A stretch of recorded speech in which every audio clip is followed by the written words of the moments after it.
Hunter. Were you into Sean Hunter at all on Boy Meets World?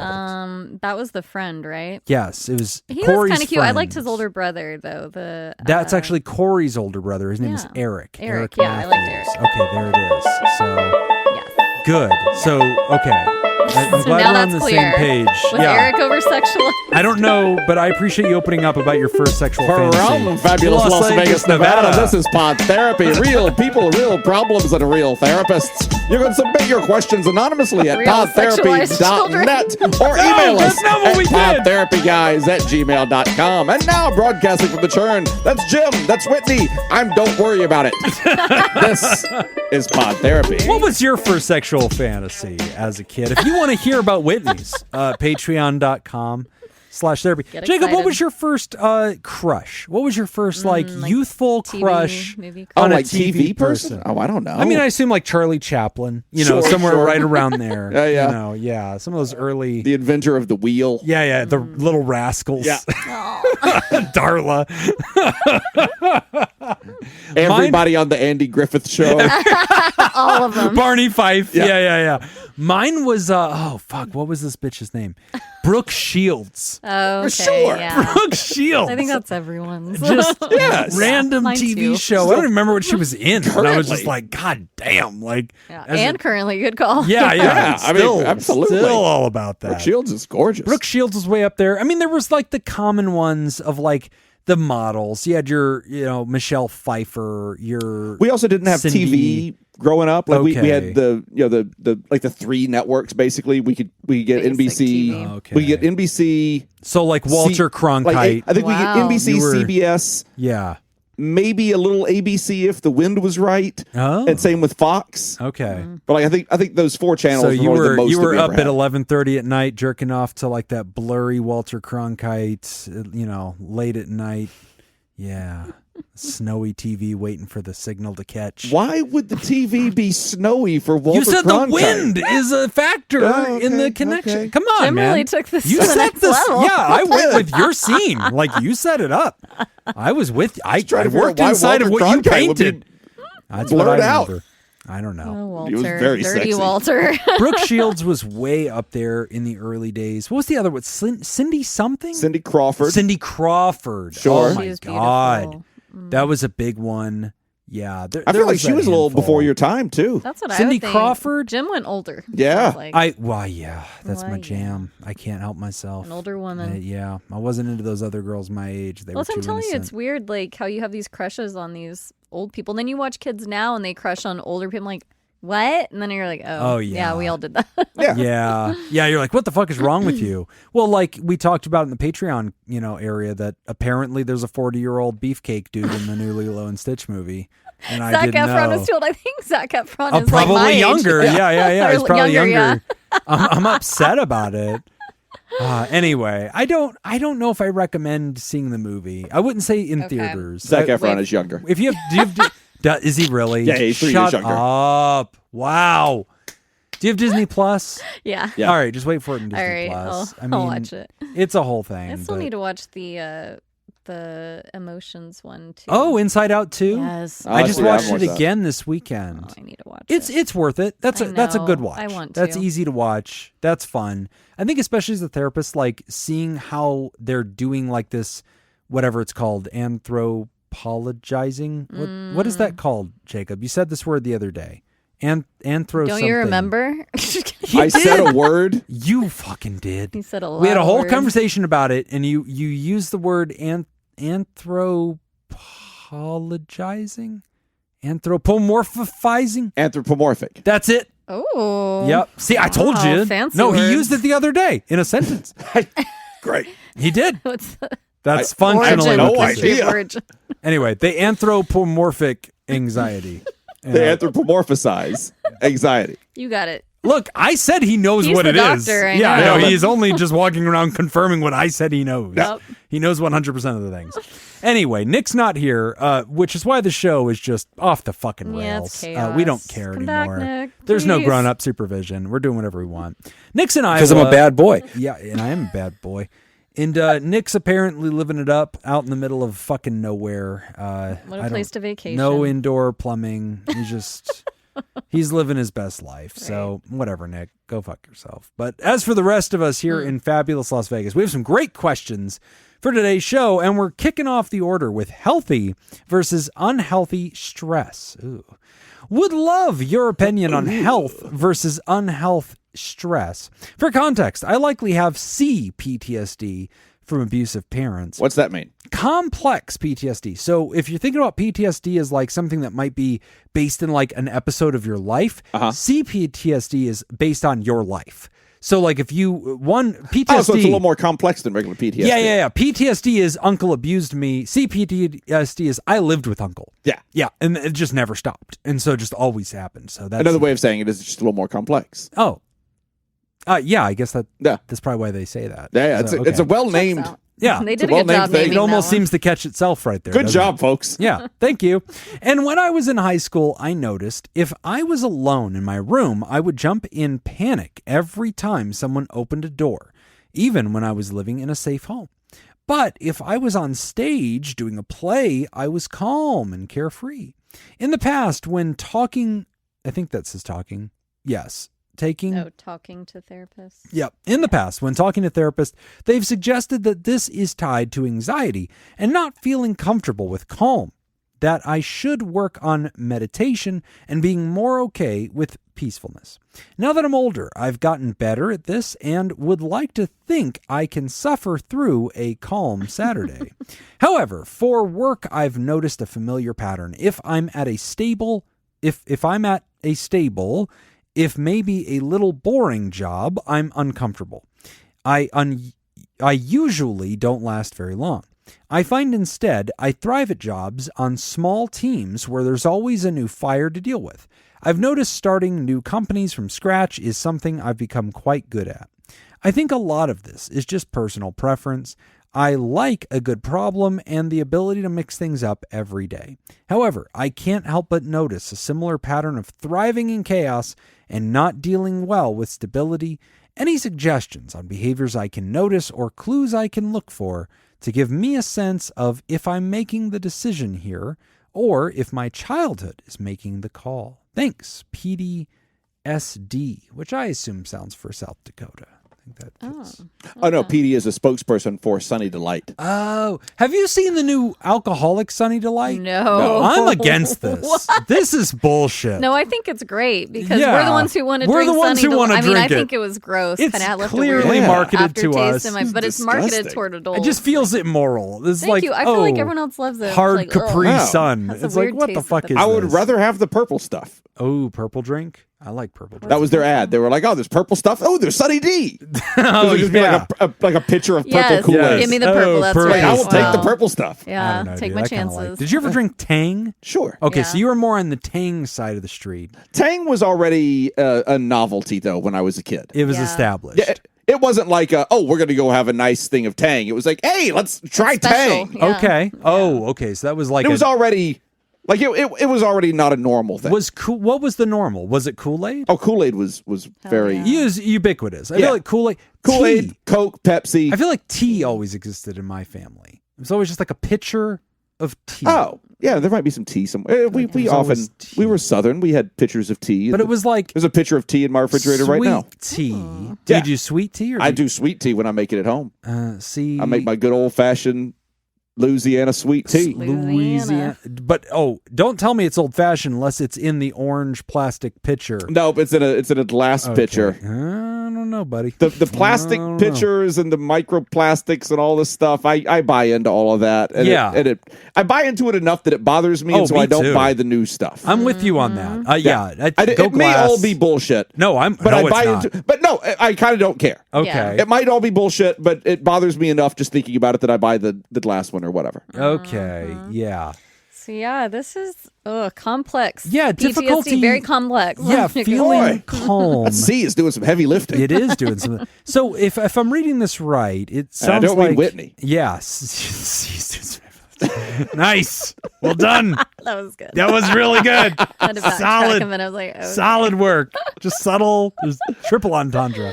Yes. So what I see in this question is sort of like the person saying, look, I notice that whenever there's chaos, I'm fine. Mm-hmm. Whenever it's quiet, I'm like, I'm feeling nervous, I'm feeling electric, and looking back in my childhood, if I was in a room by myself, as soon as somebody opens the door, my reaction is big, it's wrong sized.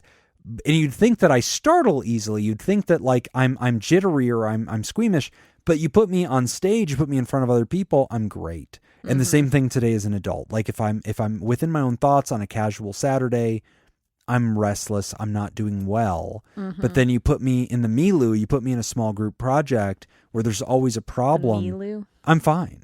So like that's an interesting. Yeah. I don't know. Are we about to add another word? Yeah. To Jim's? Milu. Yeah, sorry. I speak a lot of French. Croissant. So I do speak a lot of that. And having abusive parents, kind of like you shared a moment ago, Jim, like there's that constant, probably sporadic. I don't know. They didn't share specifics, which is fine. But it can feel like you're kind of on your toes. You have to be on guard at all times. So even when things are maybe more relaxed or chill, like you're in a safe space eventually, you may still jump when something happens because you're like, oh no, I let myself relax. And here we go. Someone opened a door and now I'm like, ah. Right. What were you like? Okay. I still do that. I'm like, do I have CPD? I'm just kidding. Peter will be like, I live here. I'm like, I know, but I didn't hear you. Oh I my thought God. you were in another room. I terrify my wife on a regular Okay, basis. I feel better hearing this. It's horrible. Just by existing. Yeah. Yeah. Yep. Just walking into a room in my house that I live in. Yes. It's literally the worst thing I could do. Does she do the backseat driver thing where as you're driving, if there's anything happening, she gasps? No, if that's there's, real like, somebody PTSD, driving? I feel like. I drive us every Vegas, obviously. I am because, no, I really think that is PTSD because I have been in like 2 pretty serious car wreck, or one really serious one not so serious car wreck, and not including the rear ending. Heyo! Patreon.com/therapy, everybody, if you want to hear all about Whitney. is doing some heavy lifting. Getting some rear ending done. But I feel like after that, one of them, I was in the rain and couldn't stop. So in my mind, it's like, oh, you could still hit someone even when you push the brakes because I tried that. It didn't work. I still hit someone. And then, so I guess I just feel like that is like a weird little trigger for me. So I just started looking out the window. When he's driving, I feel like we're getting too close. I don't like that. I just look out the window. Yeah. I'm like, all right. That's kind of me. If I'm a nervous passenger if I pay attention to what's happening. And like I'll find myself starting to get a little nervous and I'll kind of purposely be like, stop paying attention. Yes. Like do something You don't need else. to pay attention to the road. It's fine. Exactly. They're fine. The car's going to help. They're driving. They're fine. Right. Exactly. They're fine. So anyway, I very much relate to the jumping when somebody opens a door in a room. I have worked over the years with a lot of people like this. And I think that I have touched into this a couple of times myself. Ooh, how so? Because I work very well when there is a problem. I'm a really good big problem solver. Okay. Hey, we have a crazy thing happening. In certain contexts, you'd call it an emergency. Here's a thing happening. I'm really good you keep calm. I'm level-headed. I don't get overly emotional about it. And I'm good at just grabbing people and be like, you do this, you do this, you do this. We're going to do this. And I have probably at times in my life, I can't think of any right now, but I've probably at times in my life kind of sowed a little chaos into a work situation. Probably. You don't see how you just bring chaos into every fucking situation as soon as there's an opportunity. Probably. I think you are maybe confusing. Okay. Different aspects of my life here. Okay. Yeah. Fine. Yeah. But yeah, like running shows and things like that. There's definitely a part of me that works really well, and I'm aware of it, clearly, that I work really well under these kinds of pressures. I know people that I could think of off the top of my head that absolutely do this regularly. Okay. And we know it about them. Like other coworkers are like, yeah, that's Joe. Joe has to kind of blow it all up, and then he puts it all back together. Oh. Interesting. Like that's just kind of how Joe works. Oh. And so if you don't want Joe to do that, don't put Joe on that job. Oh. Okay. Wow. But no, I do think that, obviously, it is a real thing. Jacob's just sharing a great example of that. But yeah, I have friends where it's like, even if they could sit down on a Saturday. It's like, no, I gotta like clean the house, or I gotta do that. It's like, I can't even sit still because the discomfort is so strong. It's like, that feels uncomfortable. So to ease that, they go and do shit, or in their minds it's like blowing up something, but it's more like, I have to do this or else. Like, it's okay if you don't pull out your stove and clean behind it today. Like, it will be okay. Well, I mean, and even that energy of like the other shoe's gonna drop, you know, and like the CPTSD doesn't surprise me there, where it's like, hey, you grew up in a situation that there was rarely a sense of stability or safety. There was constantly a new crisis, and you don't really tell us, right, or kind of what specifically gave you that CPTSD. But like, I appreciate that energy that it's like, no, I don't sit still well. I'm always kind of expecting the new thing. Whereas when I'm surfing the wave of the experience, I'm on the edge of it. I'm tipping back and forth. I don't need to wait for the world to happen to me. I'm happening to the world. Whereas at home quietly on a Saturday, do you get like this? Do you feel restless? I do. Like, if there's nothing to do and I don't have a project and I'm just kind of supposed to rest, something about that feels weird to me. I have gotten good at the last couple of years at being able to switch off. You can do it. And be like, hey, I'm gonna take an hour and fucking chill. Do you ever feel guilty? Do you ever feel weird? Like, I certainly have. I wasted this afternoon. Oh, that's why I say, like, I've gotten good at it in the last couple of years. Like, I wasn't always. I feel like I used to be better at it. Yeah. But maybe since going into private practice, it kind of seems like there's always like something you could be doing. Like when when you're self-employed or whatever, it's just like, what else should I be? Should I be doing this? Should. Right. Oh my God. Well, that happens all the time in private practice, because like you'll have like 2 sessions in the morning, and then you'll have a blank hour or a blank 2 hours. Yep. And so you're like, okay, I have this break between, you know, this part of sessions and this part. I need to be doing paperwork, or I need to get this thing done, or whatever needs to get done. And like, there's this constant sense that if you have time, do something with it, because another day you won't have any time. Yeah. And I mean, easily can all come from, you know, home trauma growing up. I mean, if you have an hour to relax, you know, at the end of that hour that somebody's coming home. Yeah. And like, you're not going to be able to, even if nothing happens, you're not going to be relaxed. Right.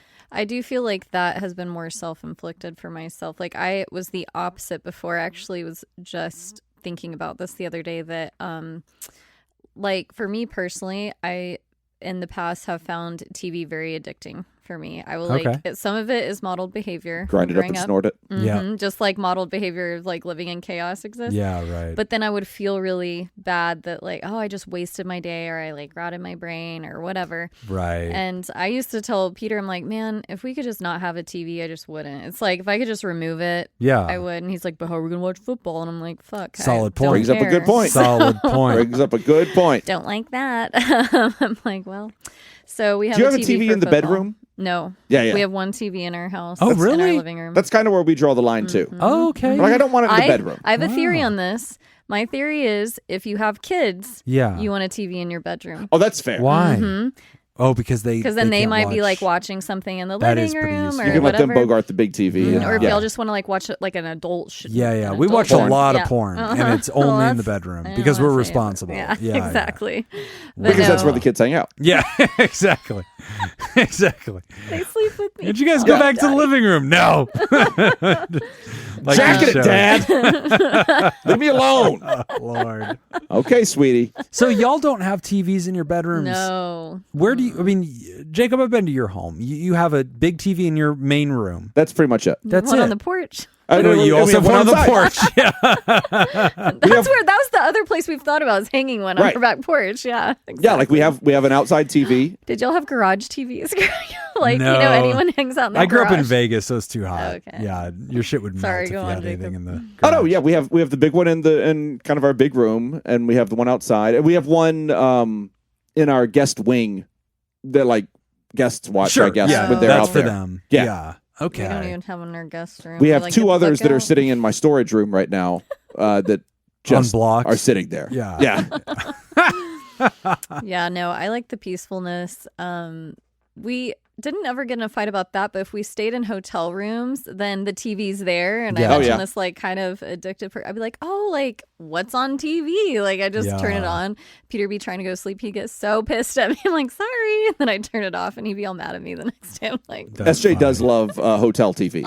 There's something about hotel TV because all of the channels that we don't have, like we don't have any of that shit. Yeah, exactly. Especially back in the day, is like my kids I'm gonna go stay in a hotel and watch HGTV. Yeah. My kids are fascinated by live television, and so when we're at like a hotel, they're like, "Oh my god, Dad, TV's just on right now." And I'm like, what the fuck are you guys talking about? Like you're watching ads like a sucker. You just mean like television on a regular channel. Their whole lives, TV's been on demand. Yeah. Like they just sign in, like, hey, watch the show on Netflix, no ads.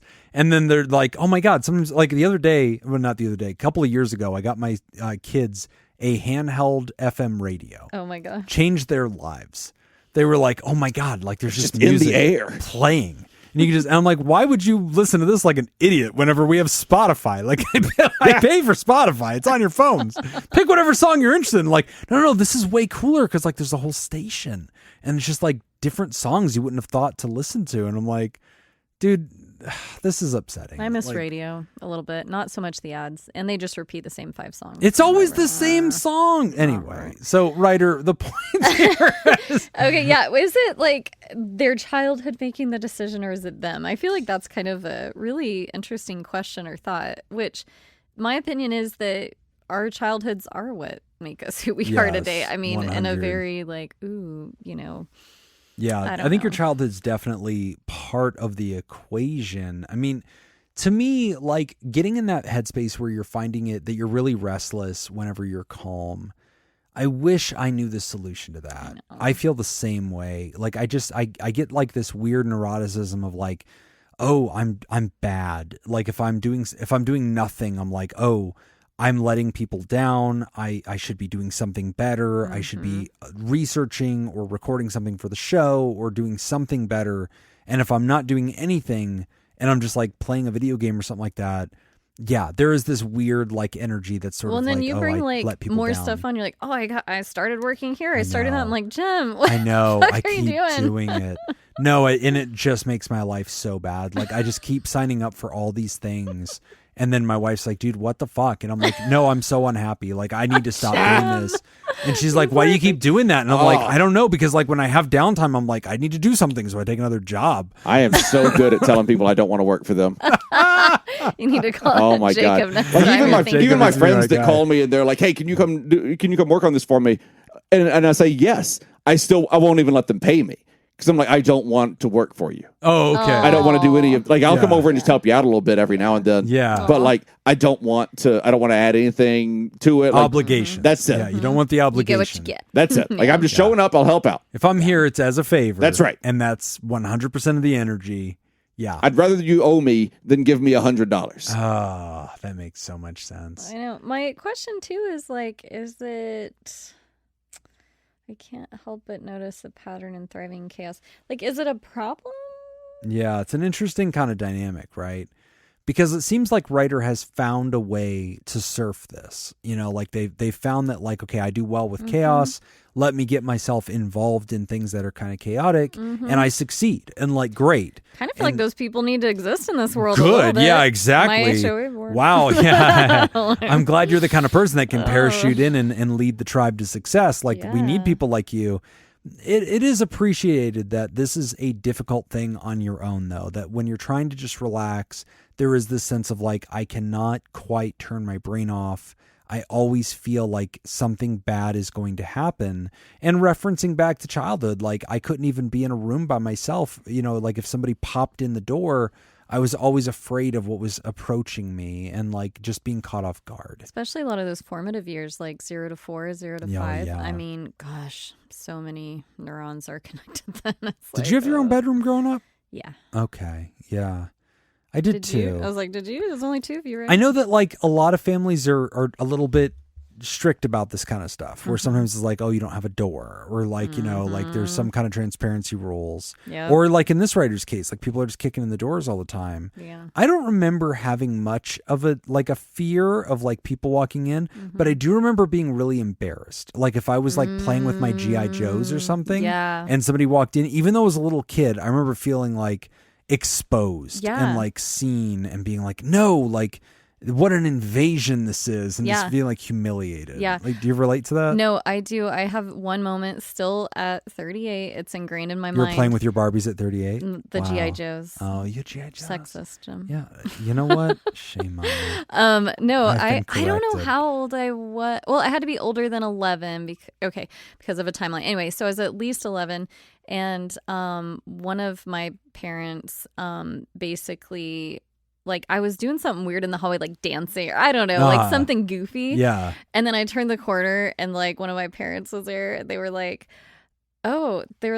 that was weird. Oh, you got seen. Just, like, yeah. That was weird. And it was like, it felt like a judgmental weird. And I swear every time after that, I was like, I'm weird, or like, I can't be weird. yeah. I don't know. It doesn't sound as bad when I say it now. Maybe I'm right. feeling No, better, but I get the emotional energy for a long, kid. I was just like, it's like haunting. I don't know why. It just sat with me. I was like, I can't be weird now. Like, ugh. And I hate that. Weird people are awesome. Like, being weird is being yourself. And there's so much tied into one statement. I'm sure that parent doesn't even remember it. Right. They don't even remember it. See, I know but it. I hear that story, and what for me really rings in that is here an adjusted, like, doing fine therapist is haunted by this easy childhood memory of a parent just stepping on their toes emotionally. And the writer's talking about like legit complex PTSD. Yes. I can't imagine. Yeah, right. And so, like, obviously for them, being haunted to the point where they can't function in their day-to-day household and like on their average weekend just feeling like completely unsettled, like they're doing something wrong or like danger is right around the corner. It is so difficult. Inner turmoil. It is. And like, I'm really glad that writer's talking, to a therapist about this and doing some work on this. Complex PTSD is very, very hard to overcome. Like with most PTSD, our goal is to sort of like get the splinter out of your brain by like processing it enough times and sort of like desensitizing you to it, catching things like, hey, why are you reacting the way you do in this scenario? Like, it doesn't make sense that you're mean to your family like on a Saturday just because you feel restless or whatever. Like, and bringing that to your awareness and then kind of like picking it apart and like working on, sort of being different about it. But PTSD is so much harder because it's so formative. It's not like, oh, here's who I was before the trauma and here's the weird bend I've had after the trauma. PTSD is shaping. Yeah. And so it's really, really difficult to like overcome because like it's hard to know where the trauma ends and where I begin. It's sort of like at a genetic level, like, so to speak. I'm proud of you that you can suffer through a Saturday. Honestly, I'm not even joking by saying that. The fact that you are at least trying, like making that effort to like, kind of like Jacob said, it took him he's like, took me until the last couple of years to just be like, it's okay that I'm here, right? Not being busy. And I'm sure there are little itches that pop up throughout that day or whatever, where it's like, oh, I could do this. Like, nope, I'm here. Oh, I thought you meant herpes. Well, yeah, that was a given. Give or take. Yeah, pop different up every itches. day. Sure. Different itches. Different itches.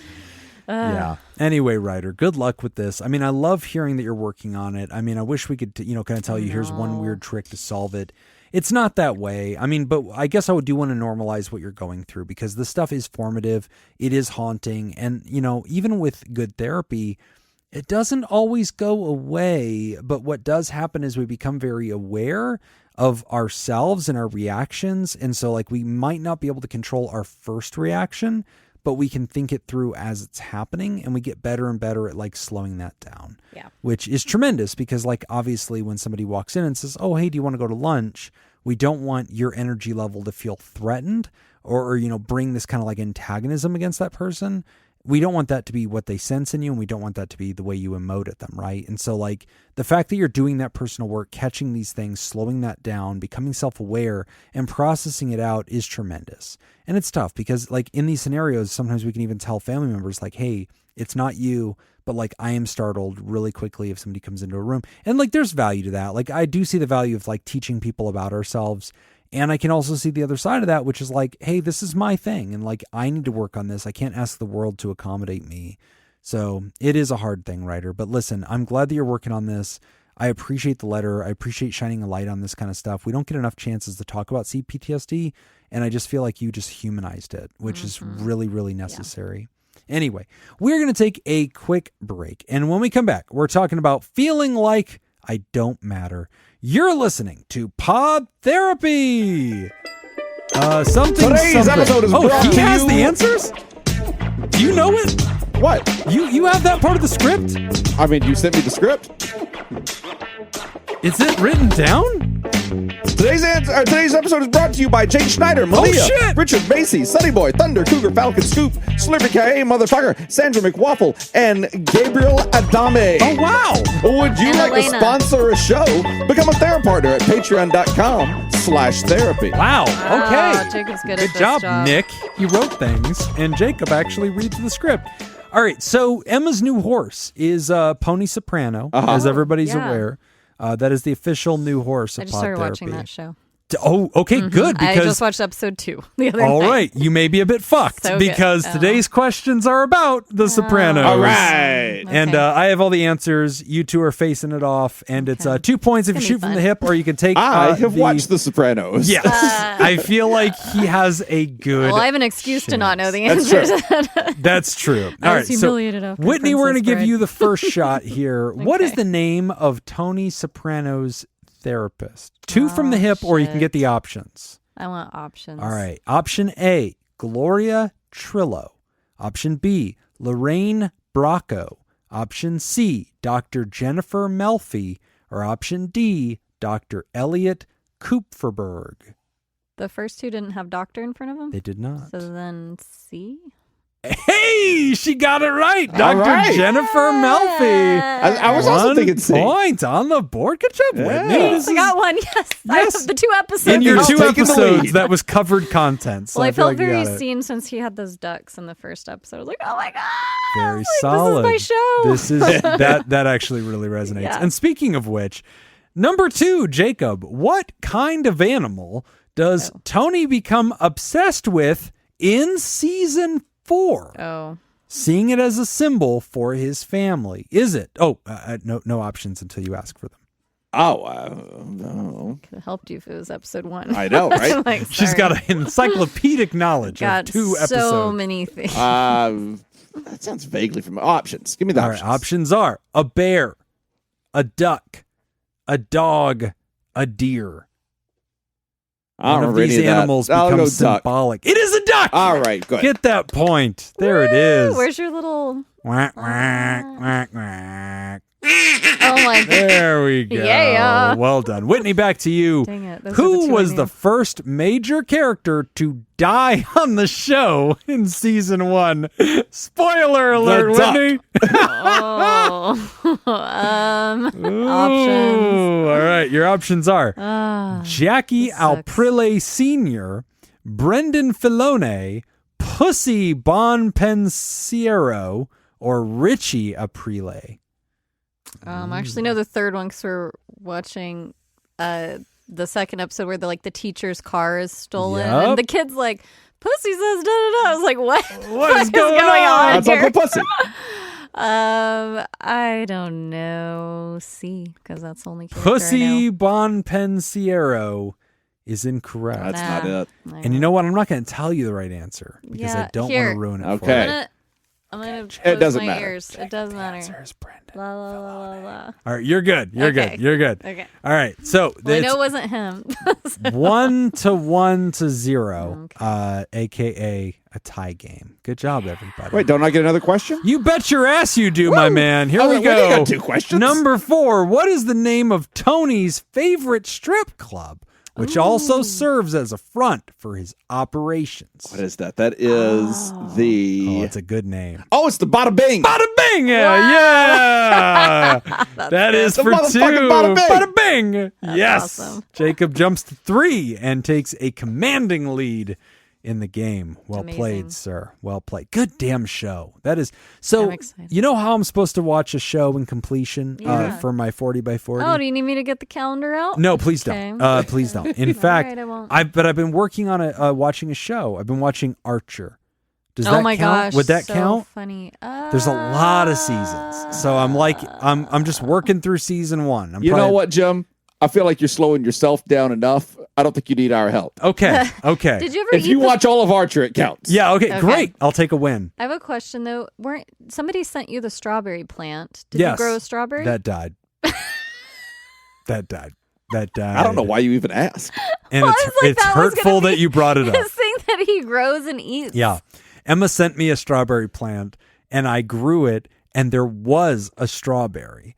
But I didn't eat it because I was like, I don't think it's ready yet. And so I kept it out on my porch, and then the whole fucking thing died. You're an idiot. Yeah, I should have just fucking eaten that strawberry. Could have crossed it off. Striped that right off the list. You know what you should do is just next time you're at the store, get the green onions and just put them in just water, one with, yes. and then it'll grow a little. That's what I'm going to do. That's what you need to do. No. See, this is why a lot of the things on my list I'm not that scared about, because like the swimming with dolphins. That's not that hard. Like if you're in the ocean, there's dolphins in the ocean. No. That doesn't count. I'm giving what you is Archer. the proximity rule, Jacob? I think you have to like be with the dolphin. There's what does that mean? Proximity intimately? To that. Because that's illegal. Well, they're going to try and rape everywhere. you. So okay, that's all a right. given. To Thailand it is then. Yeah, you can go to Home Depot and you can just buy a strawberry bush and it will have strawberries on it. And once I have you paid, won't have grown them. If I have the receipt, at what point do we know that I've grown this object? You'll know. No, don't you You'll do turn that. on Jimmy. Don't you indict You'll my know. conscience. You'll know. No, fuck. Now I don't like this game. Now I have to sit here and feel this like internal sense of shame. Yep. Fuck. Shame. Whatever. Feeling like I don't matter. Perfect. Nick, Whitney, Jacob, Nick's and not here. Jim. Fuck Nick.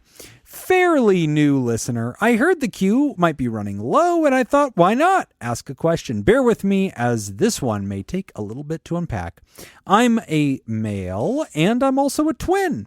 Or I was a twin. Once a twin, always a twin? My brother Caleb drowned in a swimming pool when we were 7 or 8. I remember bits and pieces of him, of the funeral, and how things changed immediately after. I didn't fully grasp what losing him meant, and I still kind of can't, because I feel like I'm being forced into living for both of us. After his death, my parents kind of weaponized Caleb's memory against me. When good things happen in my life, they'd say it's because he's watching over me. Growing up, when I made even the slightest mistake, failed a class, got into a fight, forgot to call home, they'd tell me that Caleb was disappointed and ashamed of me. Gosh. Fuck. This trend has continued into adulthood. My dead brother gets all the credit for the successes, and every time I misstep, I'm reminded by my parents of how I'm a disgrace to him. Because of this, I've never felt like I'm enough on my own. I'm not just me, I'm what's left of us. Fast forward to nowish, my wife and I are expecting our first child. It's going to be a boy, and we're thrilled. However, my mother became fixated on us naming the baby. You guessed it, Caleb. She said it's the right thing to do, and the only thing that makes sense. Bullshit. Then, a few weeks ago, my mother passed away unexpectedly. Stack them up. Wow. As you can imagine, we're all still in shock. It's bringing back a lot of memories, both good and bad, emotional and difficult. I tried to pull my dad aside the other day and comfort him by telling him that Mom is with Caleb now, and he absolutely lost it on me. He told me I had no right to talk about either of them that way, and that I don't understand anything. I feel like I've let everyone down. My mom, my dad, my brother. But mostly I feel like I don't have a voice in my own life. I want to honor my family, but I also want to build something new with my wife and our son.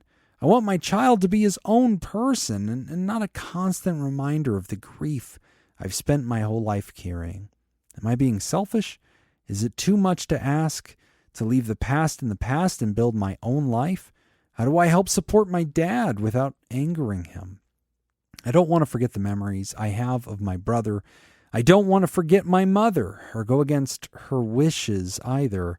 But at some point, I just want to know what it feels like to not be a constant disappointment to those that are supposed to be closest to me.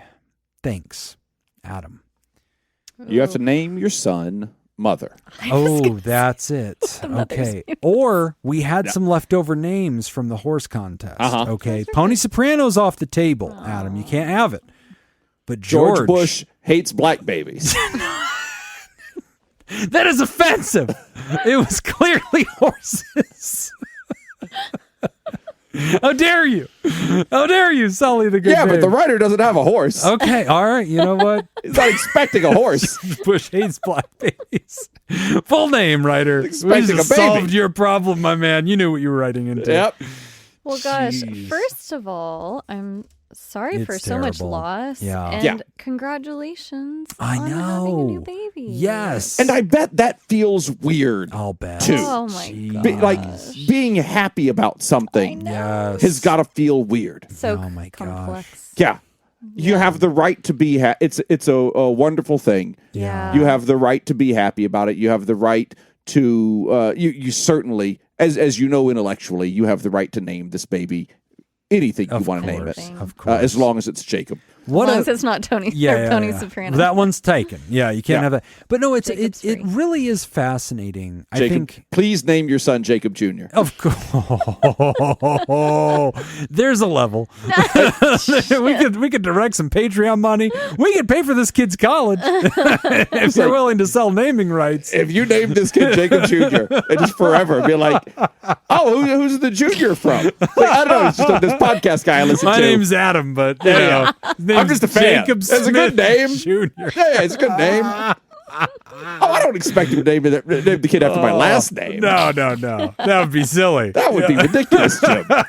You're right. Don't be ridiculous. How dumb of me. We're talking about a serious Of topic. course, this is a human being. They need to no, but you know it really is fascinating. I mean, you think about how I think identity developed. This component is like it's one thing to lose a sibling, right? Yeah. And like that's already transformative, and it would definitely change your family. And of course, it's gonna just fuck up your parents, right? Yeah. And they are going to be different to you for the rest of your life.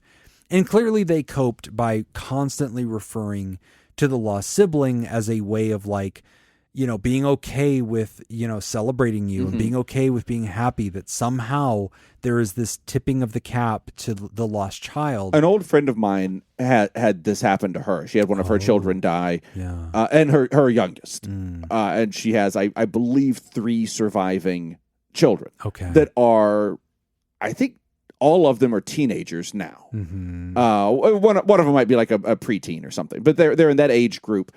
And yeah, I mean, I see her when I see her in person, when I see her online. She copes by talking about him Yeah. every day. Yeah. Yeah. The That- lost child. That is, yeah. you know, she talks to her other children about him. She talks to strangers about him. She talks to friends about him. Right. You know, that is just how she copes with him. I know Yeah. other people that have lost children that you know they have never mentioned Yeah. their children again after that. But yeah, this particular woman, you know, it sounds kind of like your parents. Yeah. You know, they do just they're so I know. But you know, part of it to me looks like they are so desperate. They're so very desperate to keep Right. that memory alive Right. that they're Yes. doing anything they can to keep that memory alive. It's a tremendous burden. and you they're know. doing it and I say this word with love, but they're doing it thoughtlessly. Yeah. Yes. They are yeah. not thinking about Very self. how that is affecting other people like yourself. Right. And it's hard to it's honestly hard to ask them to, Yeah. because it's such a shitty thing. And I mean, it's such a shitty thing that like it's such a shitty thing that happened to everyone. Yeah. Right. No one is obviously good from this, No. but at the same time, like you see that from time to time. You do. And you know, it's interesting because you think about Adam's situation. I mean, it's one thing to lose a sibling. Already, I think, is just a earth-shattering reality. It's another thing for your parents to have lost a child, which is going to fundamentally change them for the rest of your experience with them. But then to add in this component that this is your twin, that your twin brother who was in your life for 7 or 8 years, you know, and then you lose this person, and like enough time's gone by that you can remember them the way you remember like an early childhood friend. Right. You know, That's like, how I yes, see it. they And the existed. guilt Yeah. that goes Kinda along miss- with that. Right. Like I remember this Yeah. person as a friend, not as a Sure. sibling. Like that's got that. Yeah. And that's got to be tricky with the parents too, Sure. who are constantly dealing with their own coping by holding vigil, you know, for the lost yeah. child. And then here you are, and it's like you would feel guilty or dishonorable to not bring them up. And then here's a moment where your mom passes. And of course, your first way to try to like help your father and appease him or try to, just soothe him is to bring up the thing he and mom have been saying for years. Yeah. Right. Which is like, hey, she's with Caleb now. Sure. That's what we always said. That was the ritual. Right. And then Dad You had snaps. no way of knowing that was going to be a triggering and statement Dad's at that like, moment. Shut the fuck up. Yeah. I can't handle this. And that opens up a ton of questions for me, right? Because like I'm curious, like for Dad, maybe that was mom's coping skill. I did wonder that. You were thinking that too. Maybe. Like maybe that was Sure. more mom in the system and Dad just kind of like, yep, nodding his head, going with it. If that's what you need to say. It's not personally good for him to hear that or dwell upon that, but he can see that his spouse is coping with that. He too feels a softness for the loss. This is fine. Yeah. And now it's like the straw that broke the camel's back. Yeah. Yeah, I really would go the route that when you were growing up and all of that pressure put onto you, and then with your mom passing now and your dad reacting to you that way, all of that is them. That is their way of coping, way of rationalizing, way of bringing him up still. Like none of that, sadly, has anything to do with you really. Right. Like that is all them. I can't imagine losing a child. I've had cousins who have passed and my aunts are never the same. You never come They're back. never like it's a dark path to watch. And so you being, and it sounds like the only other living sibling, like there was only the twins and then now just one. And now it's just so you and Dad. You are carrying all of that through childhood and now into adulthood with your mom passing. Man, it's got to feel really lonely. We could go into a little bit of like birth order stuff. Yeah. My opinion is that when children grow up as like only children, there is there can be a lack of a sense of like reality almost to like what you experienced growing up. It can make you feel a little like crazy sometimes or like unsure of what you went through. And having all of that trauma wrapped in that and growing up as basically an only child since age 7 or 8, like, fuck me. That is a lot to sit with. Oh, yeah.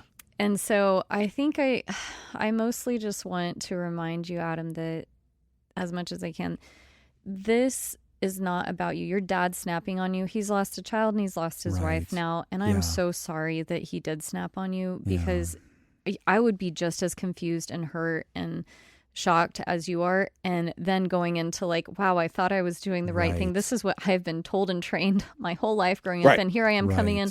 I'm doing the right thing. I'm saying the right thing. And just whip back. And it's just you two left. Like that has to be just shocking. Yeah. But yeah, that's just him and his grief right now. I think so. And I really encourage you, like, it's not your job to have to say everything the right way. Like, please try and let go of that. And I say that very oversimplifying that statement. Yeah. Because we're just a we don't want you to podcast. take ownership of that, right? Yeah. We don't want this to be your burden to the point where you're supposed to know the very delicate dance of what Dad needs in a given moment. How can anybody know? No. Even though you are a part of his system and you know him very well and you grew up with him, no human can possibly know what this man is all about right now. Yeah. He lost a kid whenever that kid was 7 or 8 years old. He raised a surviving twin son. Growing up throughout your life, Adam, whether you liked it or not, Dad looked at you sometimes and thought of Caleb. Yeah. And there's no words for what that experience was like, even in your finest moments where he's like, look at my young man. He's growing up. I'm so proud of him. Yeah. And yet, what about Caleb? Is this dishonorable that I love Adam so much and that I'm so excited for Adam? Like all of that weird survivor guilt that you've been enmeshed with your entire life, your father was party to. Yeah. And now here he's lost the only other human who fully shared his story. And it sounds like she was a little off, like she had adapted in her own ways. All of us would look at a human who went through that and think, well, the mom's going to lose it. Like she's just going to be a different person, a little cuckoo after that. Sounds like mom was pretty eccentric in some ways and pretty imposing in some of her coping skills. And it sounds like you relate to that based on what you're sharing. And I'm sure Dad kind of saw that sometimes and thought, I'm picking my battles. Like, I'm not going to, get involved and fight this woman on this stuff. She's broken. I'm broken. Which you see a lot with more strong personality people. They will have partners who kind of go along with stuff. Right. So, if your mom if one person kicks it into high gear, the other one's kind of like becomes a passenger and is like, look, I'm not really going to stir up a lot, but I'm just going along with this. And so, Ryder, it's interesting because, like, mom was the one pushing you to say, you're having a son, replace my dead son, right? Like, name him after your brother. That is honorable. That's what you're meant to do. You didn't quite comment in your letter giving us any clues as to what dad wants. I think the only clues we got were that dad is hurting and that when you tried to soothe dad with the common ritual of the family, dad sort of snapped.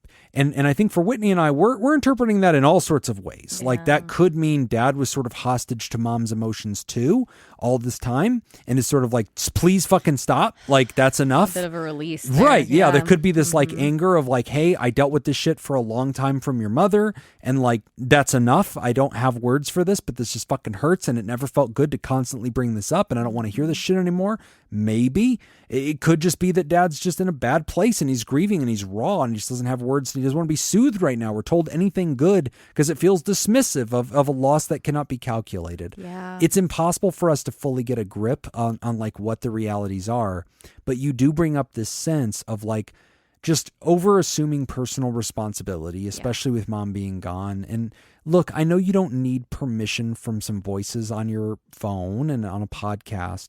But it helps. But it helps because I do want us to recognize that from our chairs here, we look at this and we say, look, the story that you came from and the tragedies that you've survived, you do not owe your child's life to that history. No. And that's a really important thing. Like, so many humans, and especially just to take it to American history for a moment, how many people had escaped incredible histories and incredible times in their country of origin and came to America and got this whole fresh start and had this child. And there could be this sense of like, I need to pay homage to the stories and the legacies and the histories and the peoples that have delivered me up to this moment and the incredible, but then you realize none of that shit will matter to this kid. Yeah. This kid deserves to have a completely fresh start. Yep. They do not need to have our legacy and our history constantly pulled over them as if they owe something to the past. I don't want to burden them with that. And of course, Adam, you've lived that. Yeah. So like, I think you more than anybody understand how important it might be to not burden your son with any reference to the past. Yeah. Say how wonderful that your child hopefully will never know what that pressure feels like because of what you've been through. Like, I can imagine that will be one of the things you fight for the most is giving your child their individuality and letting you've been them through this. You mean you lived with this, aching and this constant, peace. And of course it is only a tragedy that you've lost your mother. It is only a tragedy. I'm not going to say there's any silver lining to this. It is only a tragedy. She also was the one who apparently was the historian and the one who was kind of carrying the torch of the past as her main coping skill. And so I do think that your son, you don't have to worry that your son's going to be constantly told about this or that you're going to be, I think, shamed for not naming your son Caleb. I think from what I'm picking up, your father doesn't necessarily hold all that thinking. And so it sounds like you are sort of free to move forward, which itself I think can make a guy feel really ashamed, especially if his whole life he's been sort of told like the honorable thing is to reflect on your brother and to think about this. And now you're sort of free of that because the torchbearer, your mother, is no longer here at that table holding that space, but like we still feel the gravity of her words and like what she would say in all these scenarios. And I'm sure that unspoken content is there between you and your father. But I think over time that dwindles. And I think over time you feel freer and freer to move on.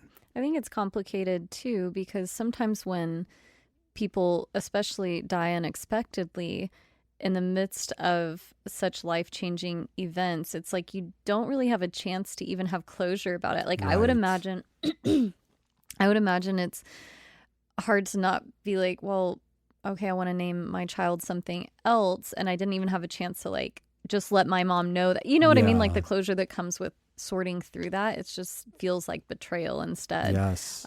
Which Adam talks about, like the sense of like, I'm not honoring my mother's wishes. Yeah. And look, I want to be careful because like in my personal family and my personal culture, I don't have that sense of like, I'm dishonoring an older generation by not obeying what they tell me to do. Jim just says, fuck you too. I say whatever I want, you know, but like, I respect that there are cultures where that's not how this works. You know, like it is normal to obey your elders, even on something as intimate as naming a child. Yeah. And like they have a vote and it is really important to you. Yeah. Maybe religiously, maybe culturally. And so I want to respect that, Adam. Even though you didn't give us that subtext, you do talk about like struggling with feeling like you're not fulfilling your mother's final desires here. And so I guess I just look at that and I say, you know, I want to be really careful because I don't want to step on your cultural toes. I don't want to presume to know what's right in that scenario.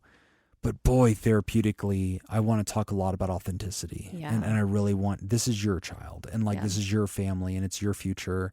And Caleb is part of your family tree, but he is not this child. Yeah. You know, and I relate to this. I mean, like I had a friend die of cancer, and there was this time in my life where I thought if I had another son, I would name my son after my dead friend. And I kind of went through an experience with that for a while. And then we were pregnant and we were kind of preparing to find out the gender. And I remember thinking like, you know, am I going to follow through on that? Because I had shared with some people like that was my intention. And I kind of was thinking that through at the time of like, if this turns out to be a boy, am I going to do that? And I remember before we learned the gender, deciding for myself, no. I think that I've honored my friend and I've cried as many tears as I can, and I've given as much, you know, like homage of pain as I'm meant to give. And a child is a celebration of the future. And I don't want this person's life to be defined by this other person's story that has nothing to do with them. It's also putting baggage on the kid. It really is. Like it really is. It really is. It's like Jacob Jr. Just for no reason. Well, and that's why... I got to tell you, there's very little baggage that comes with No, that. there's no baggage. I mean, you want... Just a fun story. Baggage you of know, joy. To be very serious about it. Joyful baggage. Yeah, to be very serious, unlike my asshole co-hosts, you want to choose a name that's presidential. You know, you want to choose a name that is George. athletic, you know, equine. Bush. Yeah. Yeah, a name that resonates with history, that Jamathi. meets the moments. Yeah. And it also speaks to culture and speaks to the nuances of race. Black. Black people. So, okay, got it. Yeah, Georgie for sure. Barack I think Obama. Barack Hussein Obama Jr. I want to name my first kid that. Oh, Whitney, if you ever randomly You've heard get it pregnant, here. I You've heard it really here hope you bring it to the Randomly. Patreon. And just Peter might trust be on the board. people. We will pay this kid's college. But if you want to name your kid Jacob, that's great. That's fine. Yeah, we do Fully endorse support that. Or George Bush hates black people. Yeah. Either way. Whichever. Both completely good. Or fine. Barack Obama. Or Jeffrey Epstein didn't kill himself. Also Yep. on the board. Nobody was bold enough to put it up there. Yep. But I wanted to see it. I so. can't imagine that your child would have any drama attached to that name. None at all. No. By the time they're like 10, people won't even remember anymore. Right. Well, It's practically ancient history. yeah. Anyway, Adam, good luck with this. Thank you for writing in. It is a great Yeah. opportunity to reflect on the nuances of a very, very unique situation. But friend, at the end of the day, I'm sure anybody hearing this story is thinking as we're thinking, boy, do we hope this gets to be your story. We hope this gets to be your child's story. And the sadnesses of people lost in the past can be about their names and their truths and their history through your eyes. But that this child doesn't have to bear their name as some kind of penance for something they never experienced. So I hope that's something you're free of. But again, I want to respect your culture, your truth, your history. And I just hope that there's somebody in your life, hopefully a therapist, that you're talking through this intimately with and just getting out those feelings. And hopefully with your spouse, because that can be something very nuanced where they're not sure how to correct you or challenge you because they don't want to hurt you. They know you're going through so much loss. But perhaps in their mind, they're thinking, I don't want that, you know, and like, I don't want to feel dishonorable to you by taking those off the table. So I'm not going to say straight up no, but if you ever lean toward them, I'd have a problem with it. And so like, it's just really good to make sure you're talking in therapy about this kind of stuff, because I think you're going to get to better answers on that faster. Anyway, Adam, good luck with that. We're going to take a quick break. And when we come back, we're talking about unemployment avoidance. You're listening to Pod Therapy. Today's episode is brought to you by people and other people. Wow. And Jake Schneider, and Malia, and Richard Macy, and Sonny Boy, and Thunder Cougar Falcon Scoop, and Slurpee Kai Motherfucker, and Sandra McWaffle, and Alina, and Gabriel Adame. Jim just wanted to show how somebody else might do it. Yeah. I just like to mix it up. All right, back to this Pony Soprano You said that twice. trivia. The game is currently Jacob in the lead with a solid 3, commanding lead, some might say. Whitney with a paltry 1, but she's ready to... I'm pretty proud of that one, I'm going to be honest. Based on 2 episodes of viewing... I'm proud. Yeah, of you myself. are not doing Right? as That bad as should one might have a imply. heavier, what's that thing in school? The weighted grade? That Anyway, feels right. Yeah. Curve. Yeah, that thing. Question number 5 for Whitney. Yes. What does Carmela... Oh, the wife. That very good. Yes. Often Got it. What One is point. what does she existentially struggle with throughout the series? Existentially? Yeah. Okay, options.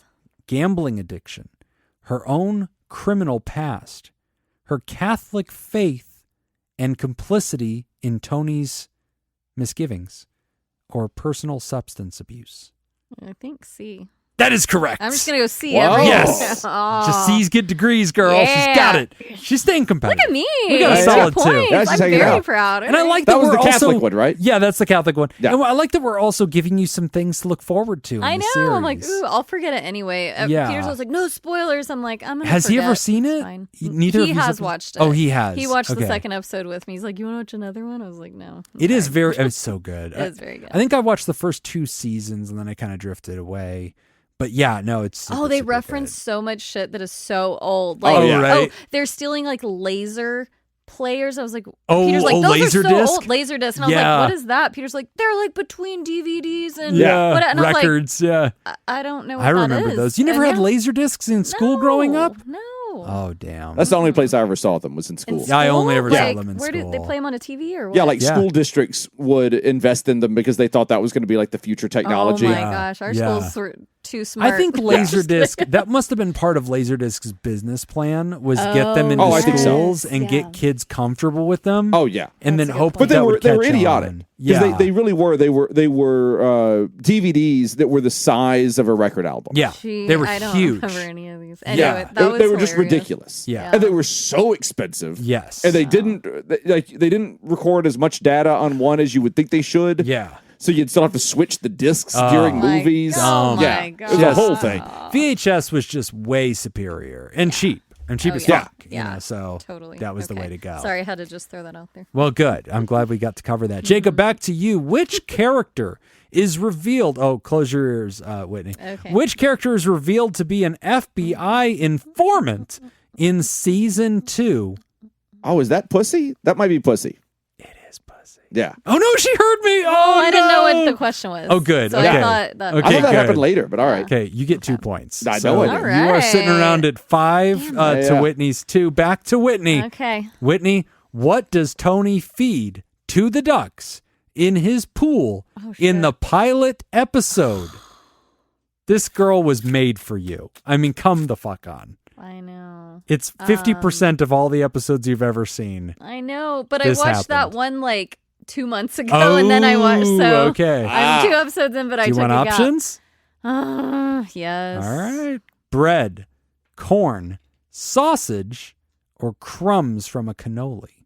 How is one of the options not duck food? I know. I It's know. just That's what I dumb. fed my yeah. ducks. Yeah. Like a responsible duck I owner. know. You said crumbs of Bread, a cannoli bread. Okay. corn, sausage, crumbs from a cannoli. I feel like my C has been my ride or die. So C Your or C's been doing sausage? some heavy lifting. Her C has been working it. I know. Sausage feels weird, but I feel like they would. The cannolis, it's hard to not choose that. I'm going to go with C. Sausage? Yeah. False. It is corn. Oh. Who would feed sausage to ducks? My ducks loved corn. Well, yeah, you should have Yeah. picked fucking I corn. should've. But I thought he was an idiot. Are ducks carnivores? Can they eat I think meat? they eat I anything. think they eat kind of anything. I feel but like they'll eat anything. I don't think you should we feed them had meat. duck food, we'd throw it out and it would like find the corn Right. first. It was like, give me that I corn. love it when ducks eat. I love how they like, stab the water Yeah. with their beaks, and Yeah. it's just Or they go very underwater. aggressive. That's Okay. exciting. Dang. Jacob, Sure did I is. already give you 2 in this round? Let's No, say yes. or- Let's say yes, okay. because you are 'Cause I'm crushing losing. Because I'm it. losing. Just won't matter. give You're him going to his win. points. He's got you by a lap. Could've guessed Last the corn. question of the night. Feeling like I don't matter. Nick, Whitney, Jacob, Jim. Wait a minute. What? Fairly new listener. Nope, that was the one we already did. Yep. Last question of the night. Unemployment avoidance. There it Hey, is. Jim, Nick, and Whitney. I'm a long-time listener, first-time caller. I'm writing in today because I know your question queue reservoir is running low. Fuck you. But I could also use some life advice. If only there was a certified life coach I could ask. Hey! Anyways, jumping straight I'm in. your I've life been coach, unemployed for almost Jacob. 5 years now, and I feel incredibly guilty about it, specifically towards my parents, but also myself. My parents are the ones that financially support me, and I feel like a leech that's just sitting around watching life pass me by. I don't think that's fair to leeches. I think leeches do a lot of work to leeches, gather. it's hard work. They have to find things to feed on. Yeah, I mean, grabbing I think really hard leeches with do a those lot of teeth. work. I think you're really underselling Unfair. the mighty leech. Ignorant. I worked a couple of jobs post-grad, and I've been at 2 different jobs for just under 4 to 5 years total. But my last job got burnt out and depressed. Probably got me burnt out. Yep, Oh, I got burnt out and How depressed. about, but at my last job, I got burnt out and depressed, which made me quit on my own terms. It was a very comfy job, but I really couldn't take it. I was almost suicidal and abusing alcohol and weed, sometimes smoking on the job to numb the pain. During this time, I started leaning into exercising way more, using exercise as a way to give myself pain that I felt I deserved.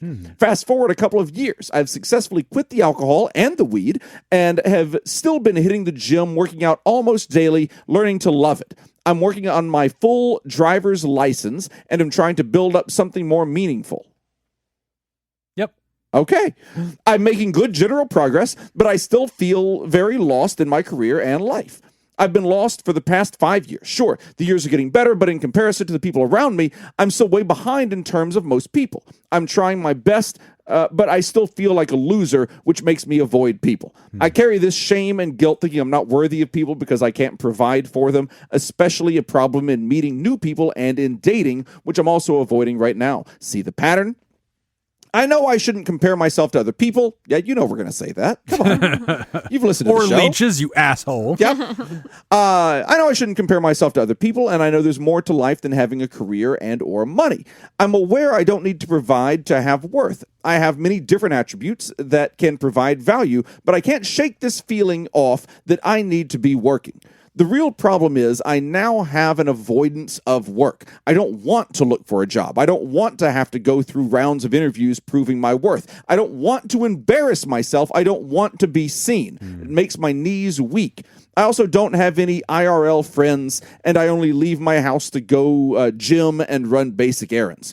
I assume I have a lot of trauma and guilt around working given my natural avoidance to the subject, but my environment is also very enabling to these avoidance behaviors. I attribute most of my behaviors to past discomforts at work, events, but also my upbringing. Do you have any insights or advice on how I can move forward to be less avoidant of my fears and feelings of inadequacy? I'd love to not be so avoidant about everything. Love the show. Keep it up, you three. P.S. I love you too, Jacob. P.P.S. But Jim's, what is that supposed to say? Neuroticism? That's probably it. Yeah. But Jim's neuroticism feeds my soul. Thanks for all the laughs, Jim. I appreciate you more than you could ever know. Fuck the police! Fuck the police! Bam. Signed, Cunt Wallet Battleship Destroyer 2. Oh, good. Number 2. I'm glad that there's a 2. Yeah. Because I wouldn't want to get you confused. Thank you. With Cunt Wallet Battleship Destroyer. Prime. Senior. Esquire. I'd hate to see that happen. This is a really good question. Yeah. This is my really, gosh. really good. And I get the impression that writer doesn't give us any timestamps to tell us how old they are. Yeah. I'm getting the earlier side of life. I'm kind of, it gives vibes of like, hey, I'm getting my license. I'm kind of like looking for self-identity, looking for work. But I'm avoidant of work. I don't want to look for a job. I don't want to go through interviews. I don't want to try to prove my worth. I don't want to feel that sense of embarrassment. I don't want to feel exposed. That is so fucking relatable. That is, especially if you're in an enabling environment, it is really hard to pull out of that, because it's like when we talk about anxiety or treating anxiety or obsessive compulsive behaviors, the hardest thing is not as having family members who are enabling. It's like, did I lock my bedroom door?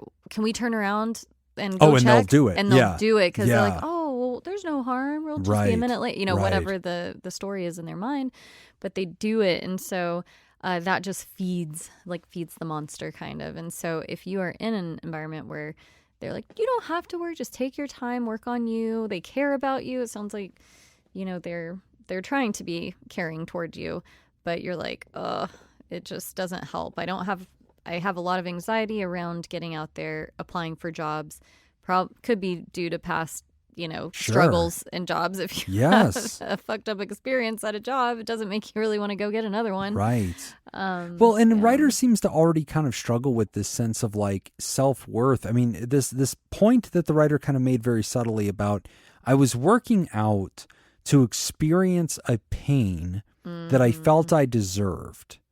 And that's tricky, Yeah. Because Freud talked a lot about positive neuroses and all right, we find these ways to cope with life and maybe they're not bad. Like I'm not out there, shooting up drugs. I'm over here getting healthier and people admire that I'm working hard on my body or things like that. But fundamentally, it's an expression of self-hatred. It's self-harm in a way, but geared in a positive light. I don't have an answer for that. I'm not going to simplify it and say good thing or bad thing, but it's fascinating. I think it's very interesting. To speak to that a little bit, I don't know that I maybe do it. I don't know what the writer's doing, to be honest, when they say I'm working out to the point of pain. But I do sometimes when I'm feeling very anxious, I'm I just want to go on a run. But the point of the run is to almost feel your lungs, that pain in your lungs when you're breathing. I don't know. Do you know what that's like? I know what you're talking about. Yeah. Where it's just that sharp pain almost in your esophagus or something. But, right. I don't know. It almost it tickles my brain or something. It's there's something to a version of that. That makes sense. Feels like you're exerting yourself so hard. I don't know if I've ever thought about enough to be this is me trying to inflict pain, or it's just I almost enjoy and maybe that. we're oversimplifying it by making it just as simple as you're inflicting pain.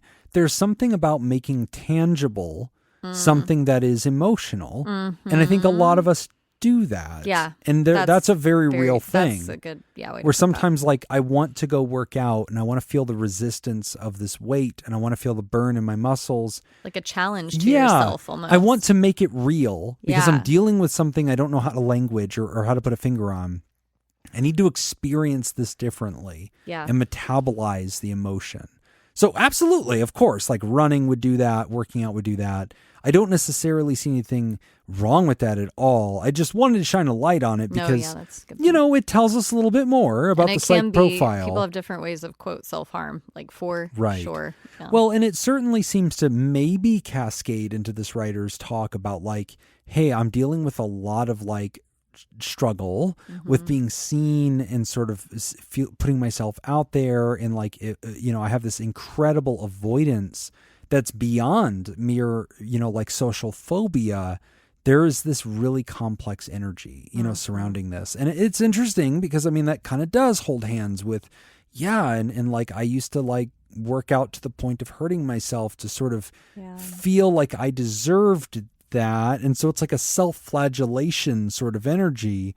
And it's interesting, right? I shuffle those cards together in the same deck and I start to go, oh, okay. That's fascinating, right? And if I was that person's therapist, we'd be doing a lot of talk about what kind of meaning are you ascribing to your everyday interactions and how you assume other people are thinking about you and how many units of energy you think other people give toward thinking about you and just right sizing a lot of that. Because especially at a young age, I think we can definitely have this sense that we feature in other people's experiences so big. And we become so oh my gosh, I've done wrong or I've failed or I'm unimpressive or I'm underwhelming. And it's I don't know, it's hard to describe what that is, but it's this thing of making ourselves wrong sized in the plot and forgetting that, oh no, you are one of 10 interviews today. You're interesting. And they're going to hire somebody that can scoop the ice cream. That's kind of it. You don't have to overthink this. Yeah. I would be curious, they mentioned I can't shake this feeling off that I need to be working. That was kind of an interesting line to me. And my question back would be well, where do you think that comes from? Yeah. we could easily say, oh, society or this or that. But I think for the person, I'm always surprised whenever I think I know what answer a client will say. Right. And then they give you kind of like something you're surprised with. Those are my favorite moments in therapy. So I'm like, oh, good. Glad I asked. But yeah, I wonder what you would say is like, why do you feel you need to be working? And that greater narrative of inadequacy that the writer talks about at the end of the letter, like saying, hey, I struggle with this.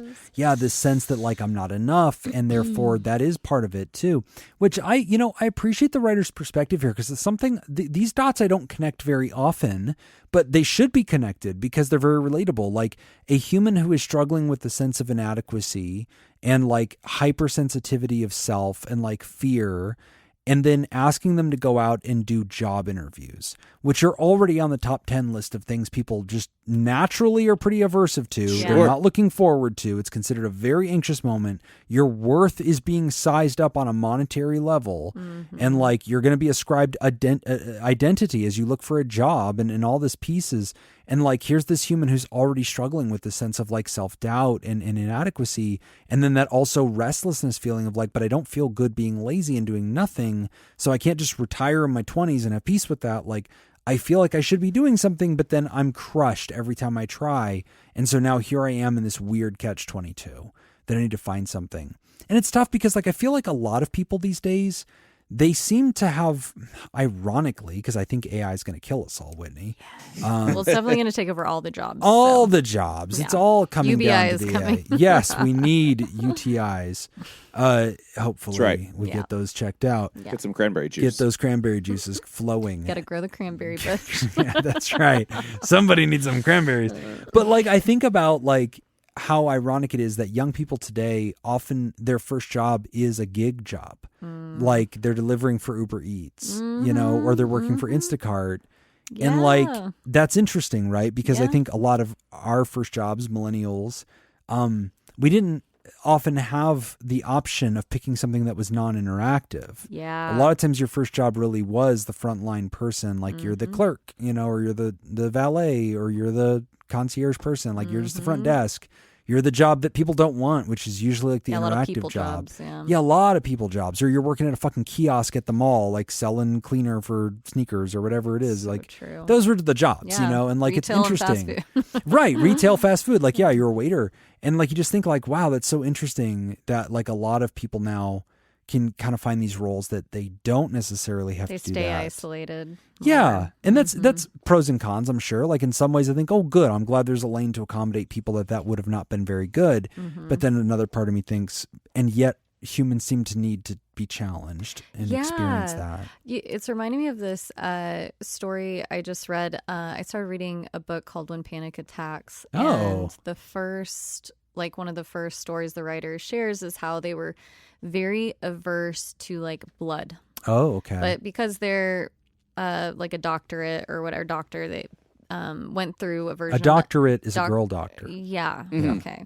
I don't know if they went into psychiatry or what, but they've been through some med school basically. Okay. So part of that was a small bit where they had to go and do medical stuff. And so they were in like a hospital doing their residency or whatever it's called. I'm probably talking out my ass, but they were there and someone came in and it was just like blood everywhere. All this, like, that's why they were not choosing to be a doctor, but they had to spend like this semester, in this environment. And they said that going through that in the moment, it's almost like that exposure therapy in some ways, like extreme exposure therapy. They got through it and they were like, oh, okay, like now not that they want to pursue a medical field thing, but they were like, oh, blood doesn't bother me as much because I was like thrown in the deep end of the pool like pretty quickly, or for them the deep end. And that kind of sat with me because I'm like, wow, it made me challenge things like I've never settled well with like the sight of blood or whatever. But the reality is us as humans, we adapt.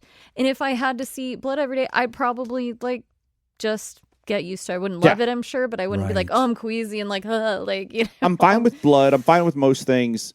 The smell of vomit gets me. Oh, yes. Oh, yes. Okay. Oh, yes. I've been around people bleeding profusely. Yeah. I've been around people like bleeding. You caused a lot of it. Yeah. Often you were the culprit. Yeah. The cause of and solution to. Yes. The blood doesn't bother me. I'll get somebody else's blood all over me if like that's part of it. Yeah. But like, I don't feel like olfactory the sound. reaction is there, like, or whatever. But yeah, to me, it's just the idea that there's blood outside your body, or like I don't know what it is. Not where the more of blood's an supposed internal, to be. like mental, No, it's not. Thing. Yeah. Have you ever seen those videos where somebody takes a firm tooth comb and like just runs their thumb across like a little xylophone with a thing. cat? Have you ever seen this? With a cat? Oh, I've seen this. Yeah, it makes I haven't tried it cats- because I don't have a comb. It makes cats like start an involuntary vomit reaction. oh, funny. Just from hearing that sound. And that's how I am. When I hear somebody like starting to make the throw up sounds, I'm like, gonna oh, do it this too. sucks. Yeah. It hurts. Yeah, thank you. Thank you, Jacob. This is an audio show. And so that is not inappropriate. You are contributing the unspoken welcome, listeners. piece. You're welcome. Solid thinking. Can your assistant come clean it up? Yeah, that's right. Yeah, she's actually got the night off, so I allowed her not to be here today. Or which is- intern. She's just in the closet. Yeah. I mean, she's here. She's Her night off is the closet. Yeah. yeah, she's exactly. It's also what it looks like when she's working. She does telehealth from the closet. But Ryder, I appreciate this question where you're asking about like, hey, insights, advice on how to move forward, how to get away from this avoidance. Because I don't have any friends in real life. I really only go to the gym. I am avoidant. I'm avoidant of going to work. I'm avoidant of going to interviews. I'm avoidant of spending time with other people. I need to pressure myself to get out there. And, I'll tell you that we treat this very similarly to how we treat like agoraphobia, which is a really strong, more accentuated version of what you're experiencing, where people are literally locked in their homes and they cannot leave. They cannot check their mail. It's a fear of being gored by a rhinoceros. Yes, exactly. It's a sensible fear, honestly, if you're around a rhinoceros. The people that aren't afraid are the ones I worry about. Weirdos. Yeah, exactly. I mean, if you see a rhino, fucking run. Yeah. Because they They're dangerous. That is They're very what they're going big. to do. They'll get you. But, Ryder, in these scenarios, it really is, I think, in my experience, and Whitney, I'd be curious what you think about this, I usually find that it's going to be exposure therapy. It is going to be the slow and methodical, challenge-based therapy. Yeah. Where we're going to start by saying, hey, I want you to get up on meetup.com. I want you to come back to me with 5 groups that you found interesting. Maybe a D&D group, maybe a board game group, maybe a walking group, a hiking group, a running group, a climbing group, a political group, a matinee group, whatever. And come back to me with groups that you found that you would just objectively think, that sounded interesting to me. I would be interested in that. Yeah. Because the more people that you find that are like you, the more you're going to just get wins, right? Like you think, oh, I'm off-putting or I'm offbeat or people don't like me. And then we just tally up what your interests are. We figure out you're into like Lord of the Rings or some shit. And then we get you to like D&D group and then like you find your people. Yeah. And like you get there and you're like, oh, well, this is great. Like I had a really nice experience and like I wasn't off-putting and it was nice. And it starts there. So in my opinion, we're going to start with something like very small exposure therapy with people that I've had, especially young men and women. And again, Ryder, I'm guessing at your age, you never told us. But like when I've had people that are scared of jobs because they feel like inadequate or like out of their depth, or they're scared to be embarrassed because they're getting paid for it, I usually start with volunteer work. And so the first thing I like to get them to do is same kind of thing. We set up a challenge where I have them look up like 5 to 10 opportunities in their community that could be serving in different capacities at an animal shelter or volunteering to move things for a house company. Just movers. And like that's a great way to get paid too and not have a lot to do besides moving boxes with some earbuds in. But like I had a young guy years ago that was struggling with this and like had tried out a job in college, hadn't gone well. He had quit pretty quickly. And he was like, man, I'm really gun shy now. Like I'm really scared I'm gonna screw it up again.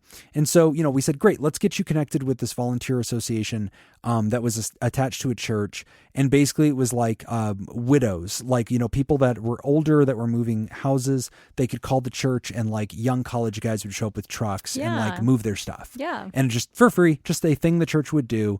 And these young guys would get some exercise. They did good in the world and they were happy about it. It was all for free. And sometimes they get a tip or something like that, but that was about it. Yeah. And like we got him doing that and he just had a couple of successful little missions there and he started getting his like, confidence back up of like, hey, that was nice. And I've kind of seen the same guys at several different of these service opportunities and like the pastor was really proud of us and like the old lady that we helped was really nice and I feel good. And it's like, great. Like you're building life skills. It goes on your resume if you want it to, but also you're getting some wins. Yeah. So like I look for those things, Ryder, like volunteer opportunities.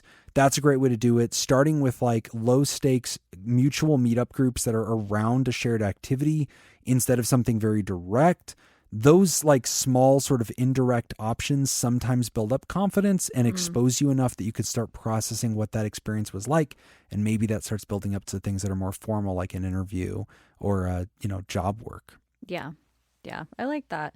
The volunteering I really like too, because it feels a little bit more on your terms, or right. you're choosing that versus going into an interview where, you're trying to sell yourself and they might have like the power hand, right. or it feels like that. And you're not being evaluated too. Right. Like if I'm a shitty volunteer, you still got a dude who showed up and helped you. Yep. Like there's no reason to assign me more that worth. positive response, like you said. Yeah. I can only do nice things for you. And if I was unhelpful, I showed up and nobody else did. Exactly. So I moved the box half as far as you wanted it to go. That was 100% further than it was. Way to go, me. Yeah, that's right. I gave you something. So Ryder, I'm a big fan of just anything that kind of like exposes you in small bites to a little bit more of that tolerance pressure of kind of getting out of the house, giving yourself opportunities to size up with other humans, and then giving you opportunities also to contemplate, hopefully with a therapist, or in a journal, working on your own. What are my takeaways from that? What kind of ways did I sense this other human was giving me value or sizing me up? And is that accurate? Like, I feel like that's a big part of it too. Like, I know when I was a young man, I was constantly going through like these weird transitions of having a bad interaction with somebody and then fundamentally questioning like, oh my God, like I must be a piece of shit. Like that guy, I remember once I literally volunteered to move things for a church. And like one of the dudes was like an older guy and he seemed really unimpressed with me.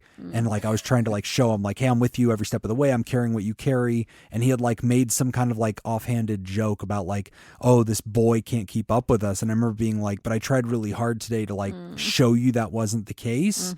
And I thought it was maybe like an insecurity thing out of him that he was just picking on me to like resonate with the other dudes there because I was the odd man out. Yeah. But I remember coming home and just being like, haunted and just being like, wow, I'm a piece of shit and like I do not have what it takes and like other guys can see it. Oh my God, like even when I try my best, like it wasn't enough. And like, Ryder, if you go through that weird neurotic shit like I do, which you resonate in the letter with your PPS that perhaps you do, boy, do you have some personal work to do because that is not about that asshole. It's about you and the way that you give other people meaning in your head. And you've got to go through that personal disassembling work, which only happens when you put yourself out there. You start having some exposure. So. Yes. Anyway, Ryder, we're going to wrap it up there. Thank you for listening to the show. Thank you for your ongoing support. Wallet. Thank you for being a Cunt Wallet Battleship Destroyer 2. Part 2, The Electric Boogaloo.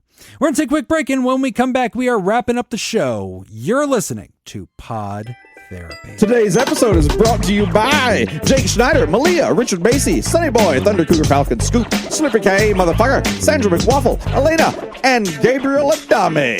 If you want to be a sponsor on this show, head on over to patreon.com/therapy. That's awesome. Become a producer? What the fuck are these lines? Who the fuck cares? Who wrote these? Who knows? All right. Patreon.com/therapy. Go there now. Last question for each of you. Okay. This is worth 1 million points. Right. This is it. Okay. Shoot. As it should be. Okay. This is the deal. We're starting with Whitney. Whitney, what is the name of Tony's uncle who was often called Junior?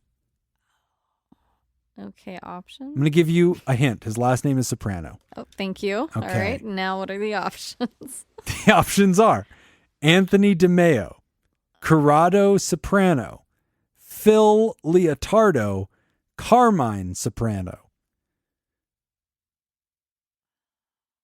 Anthony DeMeo, Corrado Soprano, Phil Leotardo, Carmine Soprano.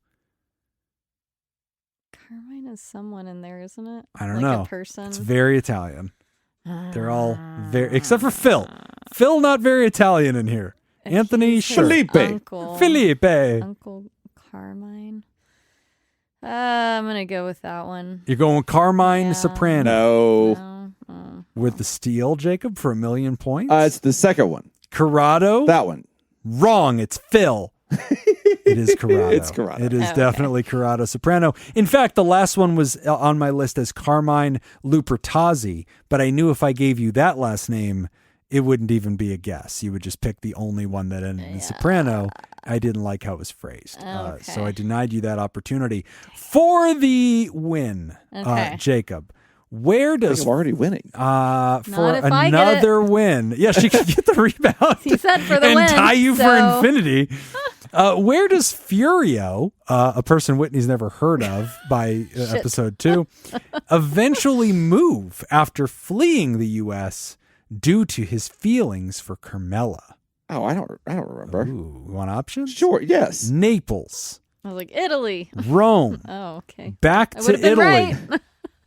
That was an option. Back to Italy. Oh, I believe he does go back to Italy. And Palermo. No, I'm going back to Italy. And that's right. You're just going back to Italy. All right, I'll take the win. I didn't think back to Italy was a specific enough answer. Doesn't give a fuck where I know, I was he's like, from. oh, shoot, there's cities. All Italians are just from Italy. End of talk. Unless you're Sicilian. I learned this recently. Sicilians like to be Sicilian. Okay. Not Italian. Well, I that's think. also where that pizza place is from. Little Caesars. It's hard to argue with that. Proud tradition. Because he's an idiot. Like, yeah, that's true. That does make it hard to argue. It's really hard to argue When's with the idiots. last time you had Little Caesars? Oof. Oh, I vomited maniacally the last time I had Little for this Caesars. week's episode. Oh, no, stop it. Stop it. That ruins it for me. That was me. If you'd like to, as we wrap up the show, we want to remind you that you can sign up at patreon.com/therapy. You can get our this is not the outro. I'm just reading over the outro music. You get the extended show ad-free a day earlier, as well as enjoy our live chat Discord community and our weekly deep dives, interviews, skill shares, research roundups, and rants. Nick will be back next week with some thank yous to people that have joined the show at patreon.com/therapy. I do not have the updated list. But we do want to thank the benevolent, revered, generous, and flagrantly pro-therapy diehards who love you all so much they give till it hurts, Dirty B and Pickett. I want to thank our bosses, the mysterious and shrouded Illuminati members of our fan club, their producers. Thank you, Jake Schneider, Myra, Robert Brownie Jr. Mint, Smitty Scoop, Richard fucking Macy, Judy Schneider, Malia, Leon Kassab, Carolyn Albert, Kevin Chamberlain, Tess Miller, Dan Martin, Sammy Scoop, Slurpy Kai, motherfucker, Ben Stanley Slap in Your Face, Sarah Smith, Adam Hathaway, Byler T, Mike Hallam, Oscar Swanrose, Paris, A Sunny Boy, Darren Cunningham, Lib, Sandra McWaffle, Team Monaco, Thunder Cougar Falcon Scoop, Heyo, Hannah Marie, Andrew Langmead, Emma and Tonka, and longest outro ever. Pony Soprano, Alina, Cody DeLorean Guy, Brady Malachek, Chick Fellatio, Gabriel Adame, and Sean Sutherland. If you'd like to hear this episode uncut and unedited, and why wouldn't you? And enjoy our spontaneous side projects, go to patreon.com/therapy. And thank you all for supporting mental health. Well, that's all the time we got for this week's session. I want to thank our landlords, Matt Mattingly's Ice Cream Social Podcast. And thanks to those of you who contributed to our show today. We really appreciate it. Remember, Pod Therapy isn't something to keep all to yourself. Share the episode with the world. Tag us on the socials when you do. It's at PodTherapyGuys on Instagram, Threads, and Twitter. It's Pod Therapy on Facebook and Blue Sky. And don't forget about all the extra goodies at patreon.com/therapy. Do you want to submit a question to the show? Ask anonymously at www.podtherapy.net. Email us at podtherapyguys@gmail.com or click the link in the episode description and be taken to our anonymous Google form. I'm Nick Tanchman. I'm Whitney. Or Jim. Who am I? I'm also Jim. Thanks. And we'll see you for your appointment vomiting. next week. Today we learned that is a longer song than people realized. Oh, there was still like 40 seconds left. It goes, yeah. Wow. It plays. That doesn't song. change. Good choice in song. No, that song fucks. Yeah, keep it forever. That song fucks. Goodbye, everybody. Bye. Blech.